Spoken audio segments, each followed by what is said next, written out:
అందరికీ ఎట్లూరు అందరు మంచిగా. ఇది వచ్చేసి నేను అమ్మ వాళ్ళ ఇంటికైతే వెళ్తున్నా సండే రోజు మార్నింగ్.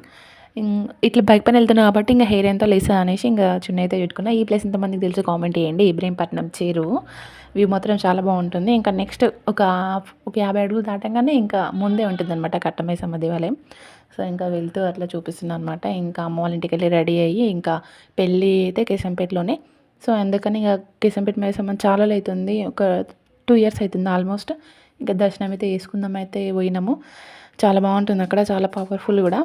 ఇంకా కొబ్బరికాయ అయితే కొట్టినాం, ప్రదక్షిణాలు చేసి ఇంకా కొబ్బరికాయలు అయితే కొట్టి ఇంకా మరి పెళ్ళికైతే స్టార్ట్ అవ్వాలి. చాలా బాగుంటుంది అసలు. చాలామంది గుర్రపొడేళ్ళు కూడా కోళ్ళు కోస్తారు, యాటబోనం లాగా చేస్తారు, చాలా పవర్ఫుల్. ఇంక ఇంటికైతే మ్యారేజ్ అయితే అయిపోయిన తర్వాత ఇంటికైతే వచ్చేసి ఇంకా అమ్మ అయితే వంట చేయమంటే ఇంకా నేను పిల్లల్ని అయితే అమ్మకి ఇచ్చేసి ఇంకా నేనైతే వంట అయితే చేస్తున్నా. వీడియో నచ్చితే ఒక చిన్న లైక్ చేయండి. Thanks for watching.